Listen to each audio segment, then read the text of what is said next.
You ever noticed how some problems at work feel like a really big deal, while others, not so much? We've all been there. Today, we're going to dig into why our internal alarm bells ring so much louder for some things than for others. Let's start with the question we can all get our heads around. Think about it. That little knot in your stomach when you tell a tiny fib feels completely different from, say, the massive weight of a huge corporate scandal, right? But why? What's actually going on in our brains? Well, that very feeling, that gut feeling about how big a deal something is, that's actually the key. It's the key to understanding how we, and the places we work, make ethical calls every single day. The best way to think about this is like an ethical volume dial. Some stuff, like taking a few extra pens home, that's just a quiet whisper. But other things, like finding out your company is ignoring a massive safety flaw, whoa, that is a blaring 5-alarm siren. What we're going to figure out is who's controlling that dial. And, this isn't just some made-up metaphor. People who study this stuff actually have a formal name for this whole volume dial idea. It's a really central concept in business ethics. And here it is. It's called ethical issue intensity. Now, the most important word in that whole definition, the one you got to hang on to, is perceived. This isn't about some objective universal truth. It's all about how important an issue feels to you, to your team, and to the whole company. And listen, this is a really big deal. This isn't just some interesting side note. It is literally the first step in making any ethical decision. Before you can even think about what to do, you have to recognize that there's an issue in the first place, and you have to get a sense of how loud that alarm bell is ringing. This right here shows you just how crucial it is. Recognizing that intensity, it's the spark. It's what kicks off this whole chain reaction.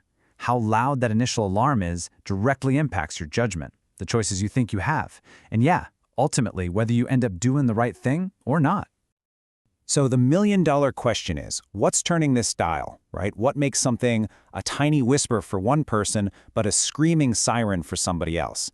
Let's start by looking inside ourselves. Every single one of us has a kind of personal filter, and it's built from our own morals, our own values. This filter changes how we see a problem right from the get-go. So if honesty is a huge deal for you, any kind of lie is going to come through that filter with the volume already cranked way, way up. And that filter, it doesn't just come from nowhere. It gets built by all these different parts of our lives. Think about it. The values your family taught you, the rules of your profession, the laws where you live, all these things mix together to decide how seriously you're going to take any given problem. But here's the twist. Your own personal compass is only half the story. The second you walk into that office, the work environment itself grabs that volume dial, and it can start turning it up or turning it way down. So how does that happen? Well, it's all about incentives. If your company only ever rewards hitting sales numbers, no matter how you get there, it's basically turning the ethical volume down. It's sending a message that the result is what matters, not how you got it. But on the flip side, if the company cracks down hard and publicly on bad behavior, they are cranking that volume up and screaming that ethics matter here. So, what this really means is that it all flows from the top. Whatever the bosses treat as a big deal becomes a big deal for everybody else. And it's not just about big speeches either. It's the little things.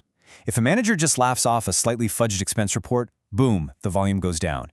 If they address it right away, the volume goes up for the whole team.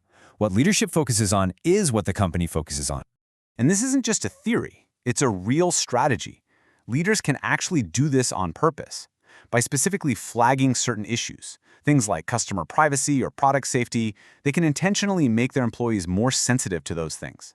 They're making sure everyone's alarm is set correctly for the most important dangers. Okay, so we get the idea of this ethical volume dial, right? We know who's turning it and how. Now let's talk about why this is so incredibly important in the real world. So many of the biggest messes in business, from huge scandals to just everyday problems, they all start with one simple failure. People don't even see that there's an ethical problem to begin with. So many huge, costly disasters could be avoided if we just train people to hear that initial quiet whisper of a problem. Awareness really is the first line of defense. And this right here, this is the direct link between what we feel and what we do. The more important an issue seems, the louder that siren is blaring in your head, the less likely you are to actually do something sketchy. It really just boils down to this simple, powerful idea. When an issue feels big, when it has high intensity, people are way more likely to do the right thing. The real challenge for any company is making sure that the things that are actually important always have the volume turn way up. So here's the main takeaway for all of us. Being able to spot an ethical issue and get a feel for how big it is, that's not some magical power you're born with. It's a skill. It's a muscle that you can train in yourself and in your teams. And building that skill is one of the biggest steps you can take to create a place that works the right way. And that leaves us with one last question to think about. What about your work? What are the quiet whispers that maybe you're ignoring? And what are the blaring sirens that get everyone's attention? But more importantly, who's in control of the volume on your ethical dial?